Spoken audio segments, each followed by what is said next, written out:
Jessica Perez-Beebe. Hi there. I see some people popping on. I am an elite performance coach for high achievers.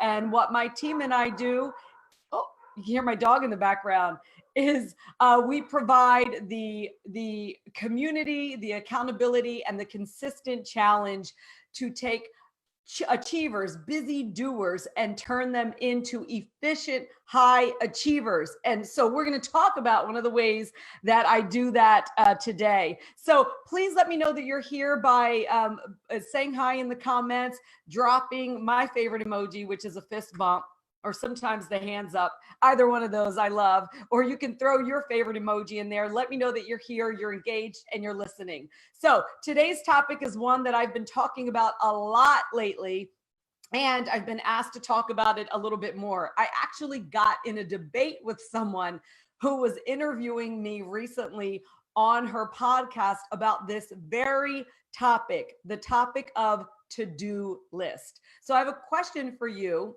Do you write to-do lists? Are you someone who writes a to-do list every day that you focus on checking those things off, right? I'm curious about that. Let me know in the comments. I want to see here who is still writing to-do lists. No judgment. Listen, you're going to hear how I was the queen of the long to-do list. And I'm going to talk to you about why that was holding me back from being great at what I do, okay? And how it's holding you back as well. But let me know if you're still doing that. And do you get everything done on your list? I mean, I'll jump right into the fact that I used to be known for having the to-do list. I'm talking about lists so long that there was almost no way I could actually accomplish everything that was on that list. But here's the truth of the matter. Most of the stuff that was on that list didn't even need to be on the list, right? Like everything from, check email to respond to this message, to do the laundry, to wash the dishes, right? Like all of this stuff that was not important or was going to get done anyway. Now, when you are stuck in that habit of, and a lot of people think that that's a high performer habit, having a to-do list and then being able to check those things off, but it's not. And when you're stuck in the cycle of that, here's why you're stuck in that cycle. It's because it gives you a false sense of accomplishment. Okay, I want you to hear that. It gives you a false sense of accomplishment. The reason that it's false is because you're not really accomplishing anything of great significance by focusing on a to-do list, by focusing on tasks. And the truth is, the things that make that list typically are not the important things, right? It's busy work. That's typically what makes a to-do list, like checking emails, grocery shopping, laundry, cleaning the house, researching, planning, right? And what happens is it's the important things that never ever make your list. Like a chapter in that book that you started 2 years ago or said you were going to start, but still haven't, right? It's the 10 phone calls or emails or text messages that you know you need to send so that you can generate leads or build relationships in your business, right? It's the Facebook Live that you've been avoiding or the content that you need to create for your social media or whatever. Right? It's the important things that never actually make it on our list. It's the things that we've been avoiding, right? And so that was the old me. That was the old me. And that was keeping me just good at what I did, right? And how I ran my day. But it was holding me back from being great at what I did and how I ran my day, which is how I am today. So that long to-do list, it's giving you that false sense of accomplishment and it's zapping your mental and physical energy. Can you see why? Because all of your focus is on a task. It's on a task. And it keeps you distracted from the very thing that you're avoiding, those important things. To-do lists are like, here, first of all, as human beings, we are really easy at creating distractions for ourselves. I mean, just think about how quickly the day goes by and how much time you did not mean to spend on social media or Instagram or something like that, right? Or like on Netflix. Right? We're masters at creating distractions for ourselves so that we don't actually put forth the effort to create the result that we want.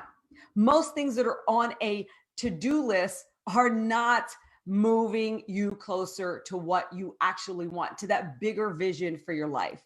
Okay. So if you want to start operating like a true high performer, and I'm telling you, you can go out there and research all of the top performers, the Brendan Burchards out there, the Tony Robbins, I'm looking back here because I have a book back here. I thought I did. The authors like Hal Elrod and the authors of Miracle Morning and all of that, you're going to see that they also operate from this mindset of doing less to accomplish more. So it's not about how much you're doing that makes a difference. It's about what you are doing and how you're doing it. Okay, so I'm going to share with you my high performer solution that my clients know and that I've shared with my community several times. And actually in my group, in my coaching community, they have very specific productivity tools that they use so that they remember to do these things and don't get sidetracked. Okay, because that's what a to-do list is doing. It's taking all your focus off of what really matters. So here's a high performer solution for you to ditch your to-do list and focus on your top 2 most important things. Just 2 things. This is where I got into the debate with the person who was interviewing me on the podcast, because she's like, no way, I can't do that. I need my list. I need everything on there so that I don't forget anything. Guess what? That's a scarcity mindset. That's approaching things from, I'll never have enough time. It's that fear that you're never going to accomplish what it is that you want. And guess what? You're not going to eliminate that fear by just giving yourself a bunch of stuff to do that makes you feel like you're actually making the difference that you want. You're going to eliminate that fear by learning how to be efficient and learning how to put your energy and your focus, laser focus, into the things that actually matter, right? It's about plugging up those energy leaks, right? And minimizing the time and energy that you're giving to menial things, to relationships and people, all of that, right? It's about subtracting more things from your life and from your day. It's not about adding more.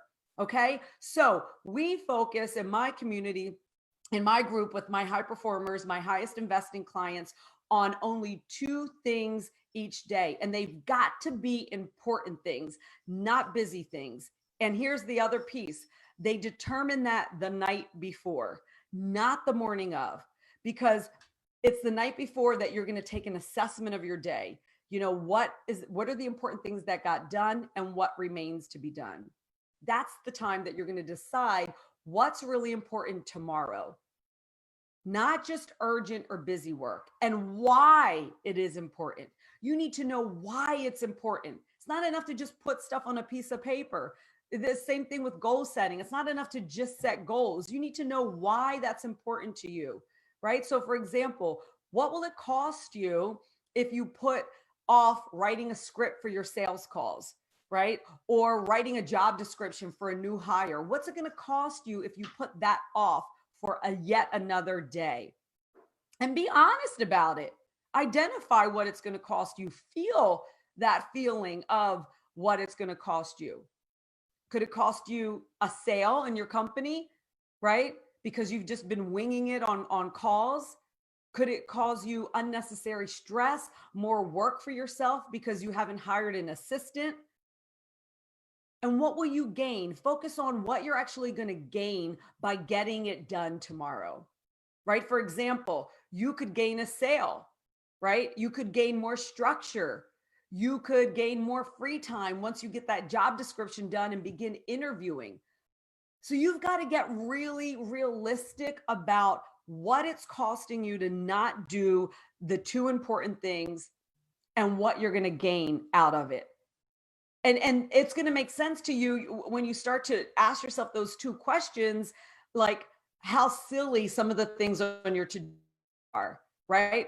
Like, what's it really going to cost you if you don't, do the laundry tomorrow or something like that, right? Is that something that's going to actually hold you back from the bigger visions, the bigger goals and aspirations that you have in your life and in your business? No. I'm not saying that it needs to be a dump. My clients know that I would say, have that on a scheduled day or hire someone to do it, right? So waiting into the morning to do this could mean that you'll get distracted, you'll get pulled into another direction, or you'll start putting out small fires, right, that just pop up and make you lose your focus, waste your energy and your time, which you won't be able to get back in that day. So it's two important things the night before. Guess what? You set yourself up to win this way. And it's really important that you learn how to start winning your day. It's the small, consistent things you do daily, over time, repeatedly, that actually have you have those big instrumental breakthroughs in your life and accomplishments and all of that. So it's two important things. All that other stuff, busy stuff and things that don't make the list, don't worry about them. They'll get done, right? You may end up getting them all done anyway because you get your two most important things done first thing in the morning. That's what I suggest, that you get those two important things done first thing in the morning. You set yourself up to win. Once you create that win in your day, that's just going to create momentum for the rest of your day. Don't set yourself up to fail, because when you have that long list where you're never going to actually accomplish anything, or you don't set any specific goals for the next day at all, you're just creating this habit and this mindset and this belief about yourself that you don't finish what you start, or that you're not focused. And listen, everything is just a habit. It's a habit. And so if you have an old habit, the only way to break an old habit is to create a new one. You can't just stop a habit. You actually, and this is science, right? You actually have to rewire your brain. Actually, I suggest you go start reading the book, The Talent Code, if you want to understand the brain a little bit more. But all of these things are habits, they're patterns. And so it's the art of deep practice. It's practicing these things consistently that are actually going to make them be ingrained. And then that becomes a habit. It becomes a way of being for you. And that's just another efficiency habit and tool that you have in your life, and then you can work on the next one. Okay, so let me know what your takeaway is from this. Hopefully it supported you and you got something out of it. And let me know in the comments what you're going to do from this point forward. Are you going to try this top two important way of writing your commitments for the next day, or are you going to stick to your long list? I want to hear from you. Let me know in the comments.